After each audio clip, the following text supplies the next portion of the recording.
आप सबको मेरा नमस्कार। कल एक बेहद वाहियात बयान इस देश को सुनने को मिला और वो सुनकर बहुतों का सिर शर्म से झुक गया और बहुत लोग बेहद आक्रोशित हुए। और ये बयान और इस तरह के बयान देने में उनको पारंगत हासिल है, लेकिन अब वो सिर्फ एक फिल्म एक्टर नहीं, भारतीय जनता पार्टी की सांसद हैं, बड़ी चुनी हुई सांसद हैं, बड़ी प्रिय सांसद हैं, हैंडपिक करी गई थी वो शीर्ष नेतृत्व के द्वारा। कंगना रणावत ने कल कहा कि किसान आंदोलन के जो किसान थे उनको बलात्कारी और हत्यारा बताने का काम किया। इस देश के अन्नदाताओं के खिलाफ ऐसे शब्द शायद ही किसी राजनेता ने इस देश के लंबे इतिहास में कभी बोले हों।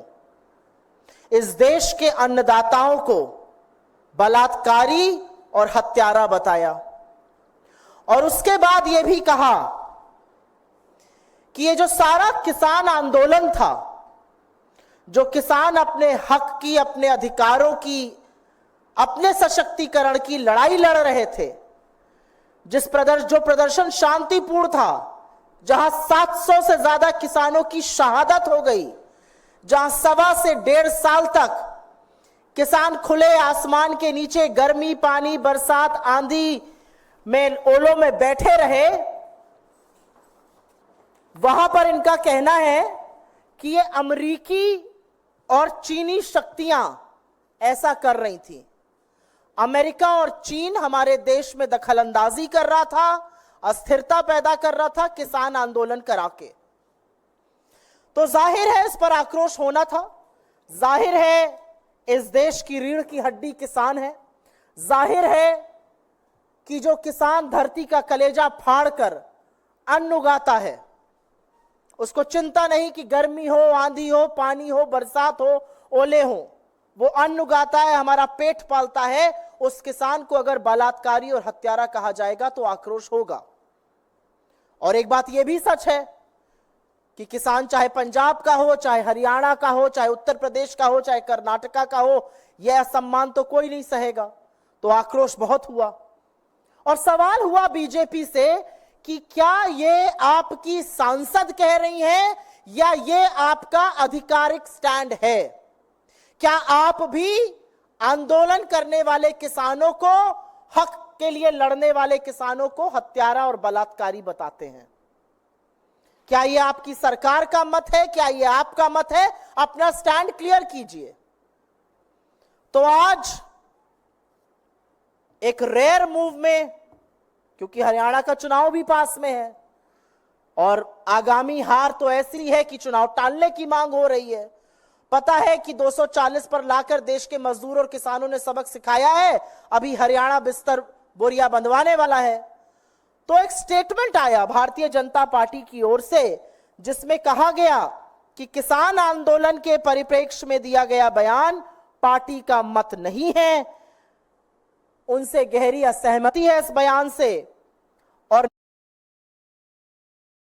नीतिगत विषयों पर बोलने के लिए ना वो अधिकृत है, ना उनको अनुमति है और उनको निर्देशित किया गया है कि वो इस प्रकार के बयान भविष्य में ना दें।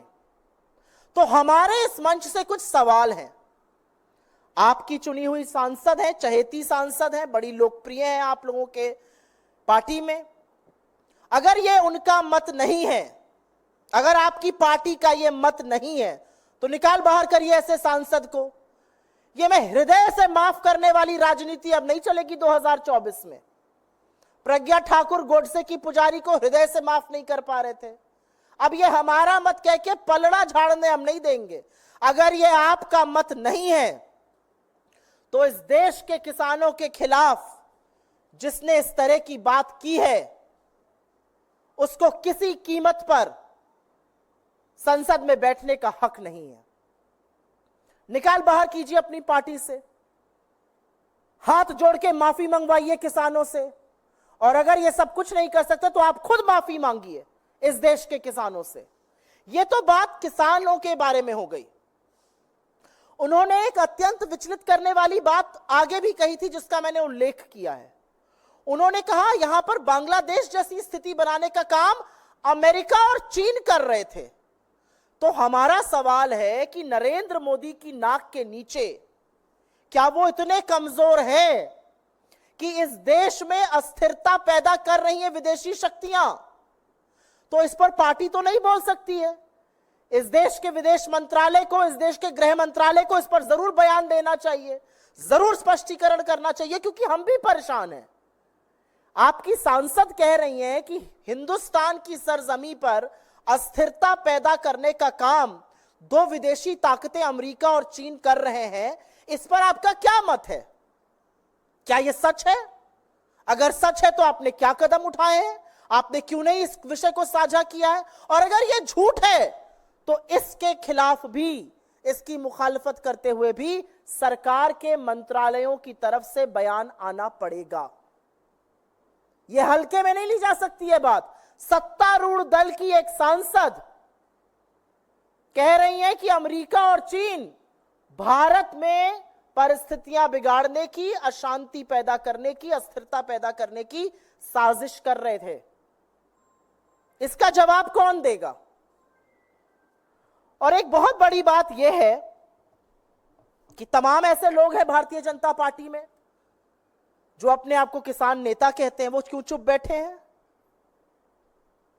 जो अपने आप को किसानों का हितकारी कहते हैं, अगर ये किसान बलात्कारी और हत्यारे थे तो ये विज्ञान भवन में बार बार मीटिंग क्या करते थे? अगर ये किसान इतने दुष्कर्मी थे तो इन किसानों के आगे नरेंद्र मोदी को घुटने टेककर नाक रगड़ के काले कानून वापस क्यों लेने पड़े? तो हमारा मानना है, और हम इस मंच से फिर से कहेंगे कि सरकार स्पष्टीकरण दे कि जो अस्थिरता पैदा करने की विदेशी शक्तियों द्वारा बात की गई है उसकी क्या सच्चाई है। पार्टी पलड़ा नहीं झाड़ सकती है कहकर कि यह हमारी राय नहीं है। आपकी राय नहीं है तो जिसकी इतनी कुत्सित राय है उसको अपनी पार्टी से निकाल फेंकिए। मूल मुद्दा यह है, यह हम आपके सामने आके कहना चाहते थे। इस देश के आजाद हिंदुस्तान के इतिहास में कभी भी हमारे किसानों को इन शब्दों से नवाजा नहीं गया है, और सत्तारूढ़ दल की एक सांसद ये करती है, और बीजेपी बस ये मुंह मोड़ लेगी कि यह हमारा मत नहीं है। अगर आपका मत नहीं है तो निकाल फेंकिए, और सरकार के स्पष्टीकरण का हम इंतजार करेंगे, क्योंकि देश में विदेशी ताकतें काबिज है। नरेंद्र मोदी की सरकार इतनी कमजोर है और यह सब हो रहा है, उसका भी सत्य सामने आना चाहिए। आपके सवालों का स्वागत है। मैं आप लोगों के सामने एक बात बोलना चाहती हूं। आज श्री कृष्ण की जन्माष्टमी है। श्री कृष्ण प्रेम का स्वरूप है, श्री कृष्ण समर्पण का स्वरूप है, वो अविरल है, वो आनंद का स्वरूप है। और ऐसे प्रेमी श्री कृष्ण की जन्माष्टमी पर इस तरह का वैमनस्य, नफरत में डुबोया हुआ वक्तव्य उत्तर प्रदेश के मुख्यमंत्री का, और वो भी श्री कृष्ण की जन्मभूमि पर, बेहद निंदनीय है। कुछ नहीं तो आज के दिन का ही थोड़ा अपमान न करते, कुछ नहीं तो आज के दिन की थोड़ी लाज, थोड़ी मर्यादा आज के दिन की रख लेते। भाजपा का जो कंगना रनावत का वक्तव्य है, वो कहता है भारतीय जनता पार्टी सबका साथ, सबका विकास, सबका विश्वास और सबका प्रयास इत्यादि इत्यादि जैसे खोखले शब्द हैं। भारतीय जनता पार्टी का योगी आदित्यनाथ के वक्तव्य के खिलाफ स्टेटमेंट कब आएगा? अब तो हम ये पूछना चाहते हैं। एक चुना हुआ मुख्यमंत्री ऐसे गंदे वक्तव्य दे, इस तरह की भाषा का प्रयोग करे, यह कहां तक उचित है? और भारतीय जनता पार्टी अपने आप को उनके वक्तव्य से कब दूर करेगी? और मुझे दुख इस बात का है कि योगी जी आज कृष्ण जन्मभूमि जाकर वहां पर आरती करने के बाद इतनी गंदी और इतनी अमर्यादित बात कहते हैं। कुछ नहीं तो कृष्ण जन्माष्टमी की मर्यादा को आपको बरकरार रखना चाहिए था। ये जो भाषा आपने अपनी ओर से बोली मध्य प्रदेश के मुख्यमंत्री की, मैंने नहीं सुनी है, लेकिन मैं आपकी बोले हुए वक्तव्य पर ही अपनी टिप्पणी दे देती हूं। जी हां, अपना जो आपने उनका वक्तव्य पढ़ के सुनाया उसी पर टिप्पणी दे देती हूं। मोहन यादव जैसे लोग लोकतंत्र को नहीं समझते हैं, वो इस देश की संस्कृति को नहीं समझते हैं, वो इस देश की आत्मा को नहीं समझते हैं। इस देश की मर्यादा में श्री राम है, इस देश के प्रेम में भगवान श्री कृष्ण है। तो श्री राम और श्री कृष्ण का नाम लेकर अपनी गंदी राजनीति मत चमकाइए। आप लोगों ने लोकतंत्र की हत्या कर दी है। आप लोग लोकतंत्र के नाम पर वो काम कर रहे हैं जो गुंडे और अपराधी और माफिया करते हैं। आप लोगों ने वो कदम उठाए हैं जो कोर्ट कचहरी पर ताला लगाने की समान है। आप लोग न्यायपालिका से बाहर जाकर बनाना रिपब्लिक चला रहे हैं। तो सब कुछ कीजिए, हमारे देवी देवताओं का नाम मत लीजिए। और असलियत यह है कि चाहे वो मध्य प्रदेश के मुख्यमंत्री हों जिन्होंने बगल वाले उत्तर प्रदेश से बुलडोजर चलाना सीख लिया है, या योगी आदित्यनाथ हों, ये सब ढोंगी हिंदू हैं। क्योंकि हिंदू धर्म में आस्था, प्रेम, विश्वास और सबसे ज्यादा शांति की बात होती है। और जो हिंदू धर्म में शांति को भंग करता है वो ढोंगी हिंदू है, वो हिंदू धर्म के खिलाफ है। इसको कहने में मुझे जरा सा भी संदेह नहीं है। भाई कौन छुपा रहा है? सीबीआई जांच कर रही है, सीबीआई सेंट्रल एजेंसी है, सीबीआई को केस सौंप दिया गया है। आप लोग गिद्धों की तरह बैठकर रेप पर राजनीति कर रहे हैं। आप बंगाल पर बोलते हैं लेकिन बदलापुर पर आपके मुंह पर ताला लग जाता है। आप महिला सुरक्षा की बात करते हैं मंच से प्रधानमंत्री, लेकिन ब्रजभूषण से लेकर कुलदीप सिंह सेंगर और चिन्मयानंद को संरक्षण देते हैं। आप बात करते हैं नारी सम्मान की, उत्तर प्रदेश की सरकार चिन्मयानंद का केस विड्रॉ करने की बात कर रही है। आप बात करिए ना, गुजरात से लेकर असम तक आप किसी महिला मुद्दे पर बात नहीं करिएगा, आप सिर्फ जबानी जमा खर्च करिएगा। आप तेरा रेप वर्सेस मेरे रेप की राजनीति करिएगा। जो बंगाल में हुआ वो भयावह है और उसकी जितनी भर्त्सना की जाए कम है। और मुझे फक्र है अपने नेता पर जिन्होंने सबसे पहले उस मसले पर बोला। लेकिन मुझे इस बात का भी फक्र है कि हम बंगाल में भी प्रदर्शन करते हैं और हम बदलापुर में भी प्रदर्शन करते हैं। हम बंगाल में प्रदर्शन करके बदलापुर पर चश्मा नहीं लगा लेते बीजेपी की तरह। ये जो सारे बयान है ना, ये जो सारी बातें हैं, ये जो नफरती चिंटू बीजेपी के बोलते हैं, ये सब बहुत पुरानी बातें हो चुकी हैं। इसका कोई मतलब नहीं है। अगर आपको लग रहा है कि इन सब चीजों से चुनाव जीते जा सकते हैं तो देख लीजिए ना 2024 का चुनाव का नतीजा। यही सब तो कर रहे थे मोदी जी। मुजरा, मुसलमानों के खिलाफ बोलना, मंगलसूत्र की बात करना, भैंस कोई चुरा के भाग जाएगा जैसे हास्यास्पद बात करना। क्या हुआ? इस देश ने उनको न सिर्फ संविधान माथे पर लगा दिया, इस देश ने उनको हिंदुस्तान की राजनीति का पलटू राम बनाकर रख दिया है। ये भूल गए हैं मोदी जी। और ये देश बार बार खड़ा होगा जब आप इस तरह की बेवकूफी की बातें करिएगा। असलियत यह है कि हरियाणा में आप डरे हुए हैं, आप चुनाव टालने की बात करते हैं। जम्मू कश्मीर में आपकी लिस्ट आती है, कुछ घंटे में विड्रॉ हो जाती है। जब आपके साथ कोई आए तो वो पार्टी है, जब ना आए तो वो अलगाववादी है। ये सब कैसे चलेगा? और मेरा सिर्फ एक सवाल है, और वो सवाल बहुत महत्वपूर्ण है। मेरा सिर्फ ये सवाल है कि कश्मीर की बात नरेंद्र मोदी, अमित शाह या भारतीय जनता पार्टी का कोई भी व्यक्ति तब करे जब वो दो सवालों का जवाब दे।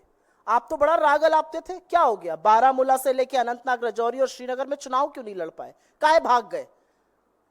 पहला सवाल। और दूसरा सवाल, पिछले 78 दिन में 19 आतंकी हमले हुए हैं जम्मू कश्मीर में, हमारे 19 जाबाजों की शहादत हुई है। उस पर नरेंद्र मोदी के मुंह से एक शब्द श्रद्धांजलि और संवेदना का नहीं निकलता है। और आपको लगता है ये देश देख नहीं रहा है?